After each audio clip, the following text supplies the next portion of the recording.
2018 թվականից մենք ինչքան ենք աշխատել, ինչքան ենք չարչարվել մենաշնորհները հաղթահարելու ուղղությամբ։ Եվ մենք այնպես չի, որ այո, հաղթահարել ենք մենաշնորհելը եւ շուկաները դե յուրե բաց են եղել բոլորի համար։ Այս ընթացքում այո, բենզինի ներկրում է եղել եւ այլն եւ այդպես շարունակ, այսինքն ընդլայնվել է շուկան, բայց մեզ այդպես էլ չէր հաջողվել այն մենաշնորհները, որոնց մի ծայրը Հայաստանում էր, մի ծայրը Հայաստանից դուրս, մեզ չէր հաջողվել այդ մենաշնորհերի այդ խնդիրները լուծել։ Եվ հիմա մեր բոլորի առաջ բենզինի եւ դիզվառելիքի շուկայում հաստատված տասնամյակների մենաշնորհելը այդ բանի խաղաթղթերի տնակի նման ուղղակի մեր աչքի առաջ քանդվում են։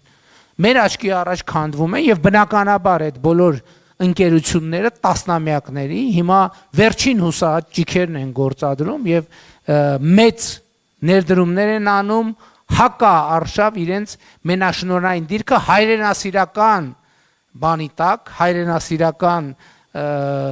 կարգախոսների ներքո պաշտպանելու համար։ Մինչդեռ երբ որ Հայաստանի սպառողները տասնամյակներով 10 տրիլիոնավոր դրամներ ավել են վճարել այդ ամեն ինչի համար, ոչ մեկ բնականաբար այսօր դրա համար բացատրություն ու պատասխան չի ուզում տալ, չնայած ես համոզված եմ, որ Հայաստանում հիմնադրված եւ գործող ապօրինի գույքի բռնագանձման մեխանիզմները կաշխատեն համբերատար եւ բոլոր այս հարցերին կտրվի պատասխաններ, բայց ես ուզում եմ ասել, որ դեկտեմբերից մինչև այսօր, դեկտեմբերի 25-ից մինչև այսօր Հայաստանի Հանրապետության քաղաքացիների գրպանում տասնյակ միլիարդ դրամներ են մնացել այս մի ամսվա ընթացքում։